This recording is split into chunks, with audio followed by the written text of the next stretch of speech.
Bonjour, c'est Rémi pour le podcast de Parlons Argent. On se retrouve aujourd'hui pour parler un petit peu finance, un petit peu impôts en fait. Donc oui, la France en 2018, à quoi va ressembler, quels sont les impôts qui ont été décidés par le gouvernement de Emmanuel Macron, et quelles sont les incidences sur sur les placements financiers, ce qui nous intéresse particulièrement. Alors, du coup, on va parler en premier de la CSG, puisque la CSG, donc les prélèvements sociaux, vont augmenter, puisqu'il a été décidé une augmentation de 1,7 points, donc passant la CSG de 15,5% à 17,2%. Donc c'est quand même une augmentation importante, qui évidemment va avoir un impact après sur à peu près tout le reste. Voilà. Concernant la taxe d'habitation, alors vous avez tous entendu parler, je pense, de l'exonération de la taxe d'habitation. Alors finalement, le président avait indiqué que la taxe d'habitation serait totalement annulée dès 2018. C'était pendant la campagne, il me semble. Et au final, il s'avère que il revient un petit peu en arrière. Il va quand même supprimer la taxe d'habitation, mais en plusieurs phases, donc en tiers. Donc premier tiers en 2018, deuxième tiers en 2019 et donc dernier tiers en 2020. Et concrètement,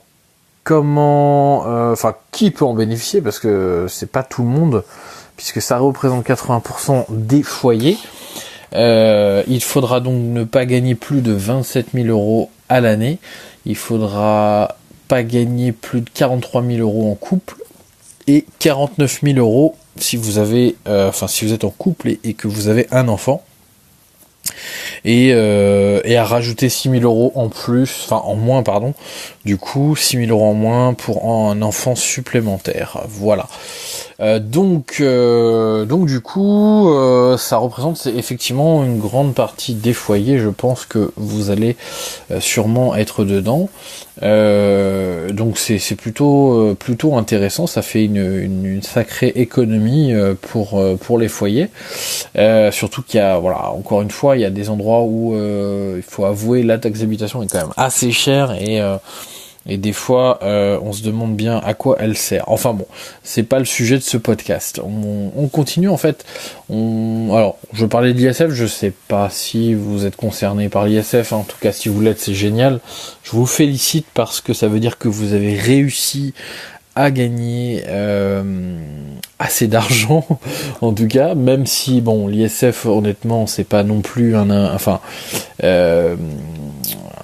ça s'appelle l'impôt sur la fortune, mais en réalité c'est 1 300 000 euros, donc c'est une certaine somme. Mais ce qu'il faut savoir, c'est que jusqu'à aujourd'hui, l'ISF était calculé donc sur le patrimoine global de la personne, c'est-à-dire les biens immobiliers, donc tous les biens immobiliers que vous possédez, et également les biens financiers, donc tous les placements, tout l'argent, tout le liquide que vous avez en banque. Donc on pouvait, je pense, pour quelqu'un qui a 40-50 ans, voire un peu plus, arriver à cette somme sans trop de difficultés. Quelqu'un qui est sérieux, qui a monté son patrimoine au fur et à mesure, peut arriver très facilement à cette somme. Et au final, donc le gouvernement revoit complètement l'ISF, puisque l'ISF sera calculé simplement sur les biens immobiliers, donc ce qui va quand même réduire considérablement le patrimoine, mais toujours sur un calcul de 1 300 000 euros. Donc voilà, ça va éliminer pas mal de personnes qui étaient concernées dedans, même si effectivement généralement la plus grosse part du capital détenu par les Français, c'est la résidence principale, voire leur résidence secondaire en plus, qui pouvait tout de suite représenter la moitié, voire même des fois plus que de la moitié du patrimoine. Voilà, donc au final seront concernés seulement les gens qui ont un patrimoine au-dessus de 1 300 000 euros de biens immobiliers. Voilà, sinon il me semble que l'imposition est toujours le même. Donc voilà, il n'y a pas de... ça ne change pas trop là-dessus. Parlons maintenant de la flat tax. Oui, alors vous avez tous entendu parler de la flat tax. Mais alors qu'est-ce que c'est que la flat tax ? En gros, le gouvernement, je vais essayer de résumer ça le plus simplement possible, le gouvernement a décidé de créer une nouvelle imposition, enfin de revoir l'imposition de manière générale, pour que ça soit beaucoup plus simple pour eux, et je pense, mais aussi pour nous. Et c'est vrai que ça va devenir plus simple, mais ça va aussi avoir des impacts sur, suivant le taux d'imposition, la tranche marginale d'imposition sur laquelle vous êtes, sur l'impôt sur le revenu, ça va avoir un impact. Voilà. Donc positif ou négatif. Voilà. Donc cette flat tax en fait va, si vous voulez, remplacer donc les prélèvements sociaux et l'impôt sur le revenu. D'accord ? Sur les plus-values notamment. Voilà. Donc cette flat tax au final sera unique. Voilà. Donc il y aura pas, si vous voulez, si la CSG augmente, ça impactera dessus. Non, là, la flat tax est vraiment quelque chose de différent. Évidemment, elle sera sûrement amenée à augmenter dans les prochaines années. Je pense pas qu'ils baissent la flat tax, ça c'est certain. Et au final, voilà. Donc, par rapport à l'impact que ça peut avoir effectivement sur l'imposition actuelle. Ce qu'il faut savoir, c'est que aujourd'hui, donc on prend en compte effectivement la tranche marginale d'imposition et donc les prélèvements sociaux, ce qui fait que la flat tax va devenir vraiment très intéressant à partir de la tranche marginale d'imposition à 30%, évidemment vous l'aurez compris, ça c'est certain, même si disons que pour la tranche marginale d'imposition à 14%, qui est l'une des plus grosses en pourcentage, enfin ce qui représente le plus de personnes, ça peut rester encore assez intéressant, parce que ce qu'il faut savoir, c'est que aujourd'hui on est à peu près, on va dire, à 29,5, enfin non, c'est 29,5, pardon, 14% plus 15,5, donc ça fait 29,5%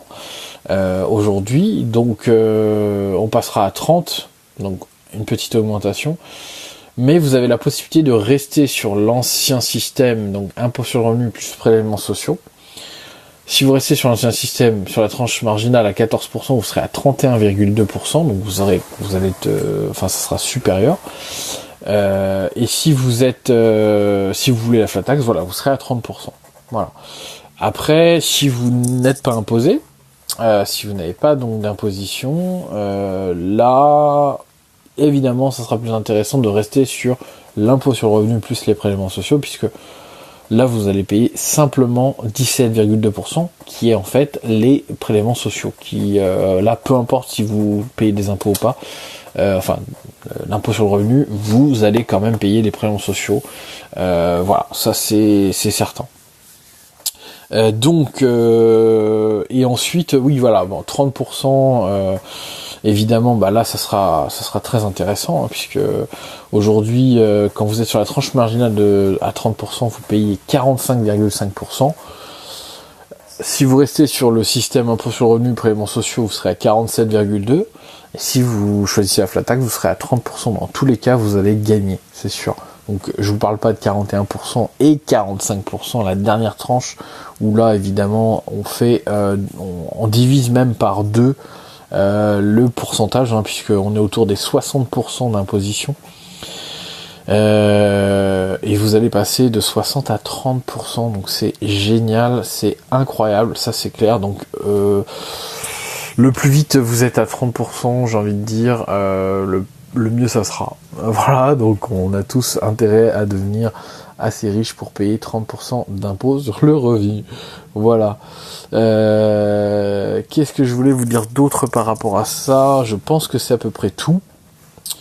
Donc non, alors c'est pas c'est pas tout à fait exact, puisque concernant les différents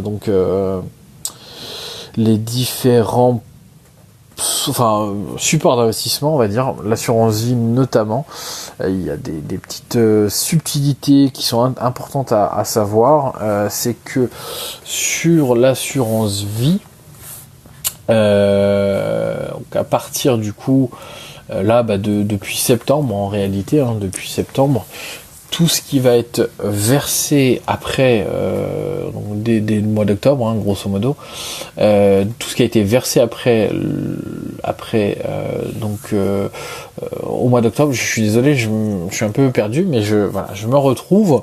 Donc voilà, donc tout ce qui a été versé à partir du mois d'octobre, si vous avez moins de 150 000 euros sur votre assurance vie, aujourd'hui, vous allez donc payer après 8 ans, puisque avant 8 ans, honnêtement, on en a déjà parlé, c'est pas intéressant de faire quoi que ce soit.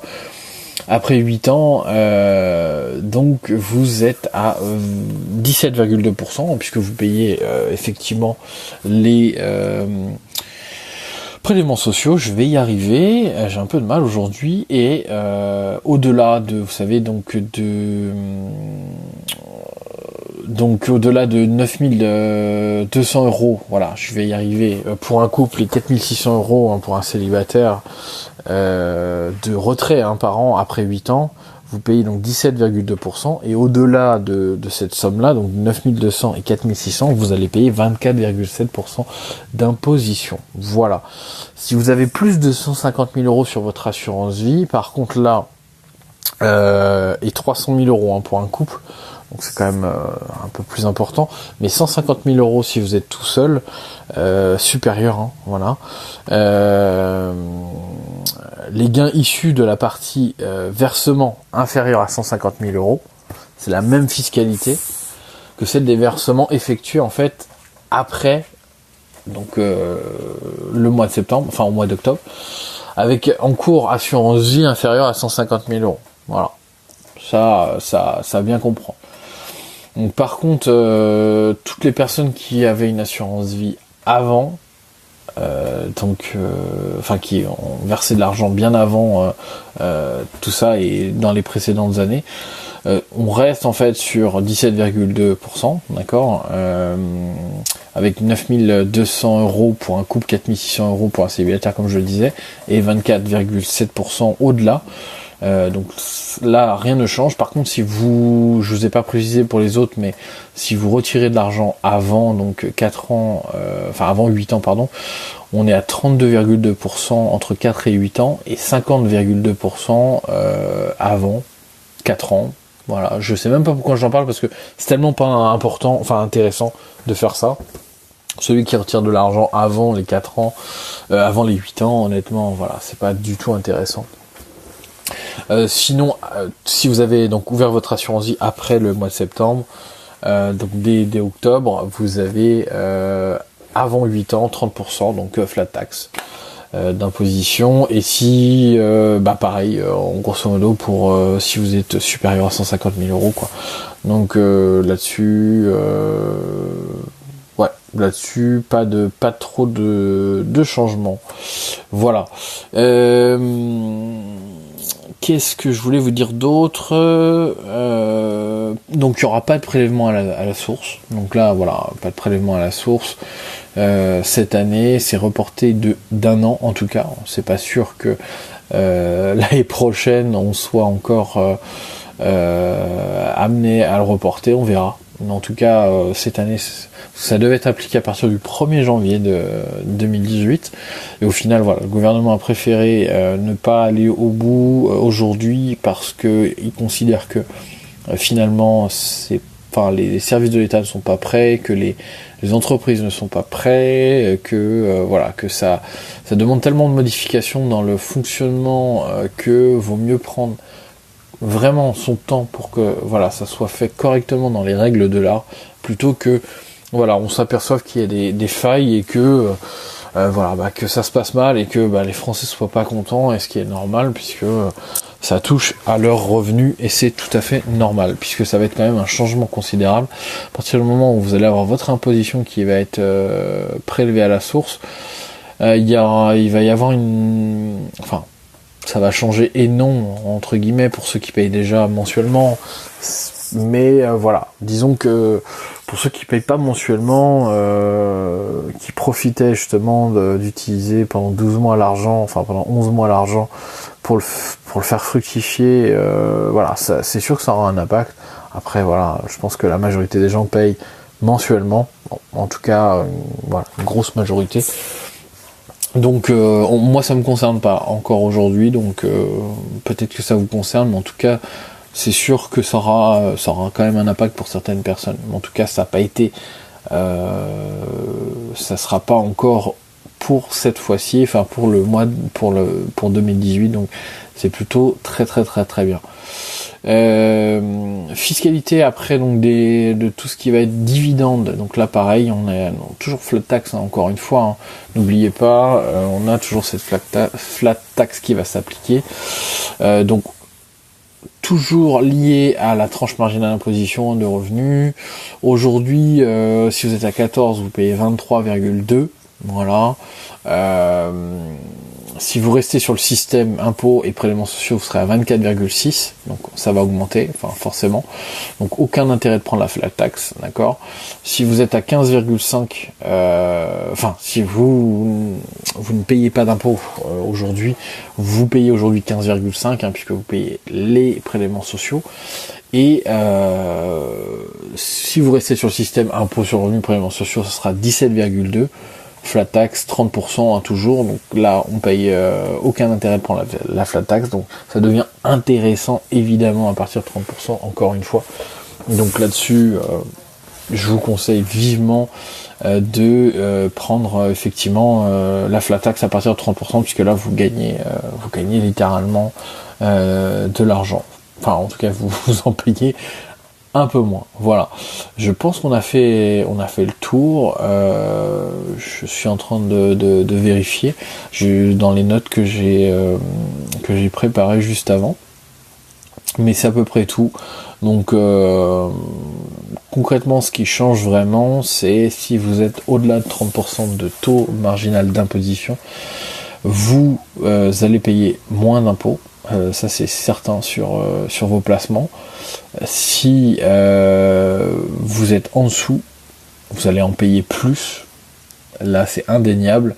Que vous restiez sur l'impôt sur le revenu, ou prélèvements sociaux ou la flat tax, vous allez en payer plus. Voilà.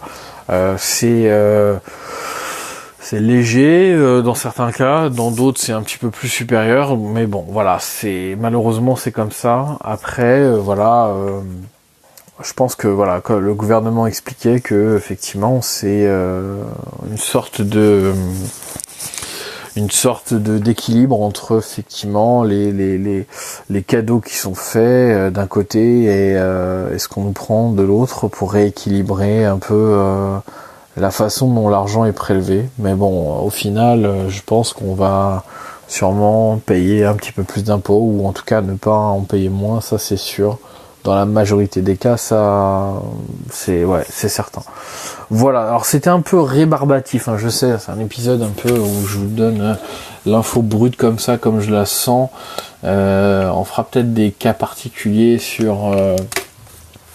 Oui, on pourrait très bien faire, et effectivement, dans un prochain podcast, ça peut être intéressant, des cas particuliers sur... sur des sessions d'actions, de dividendes, et voir ce que ça donne. C'est sûr que on peut pas y échapper malheureusement, mais il y a quand même des solutions.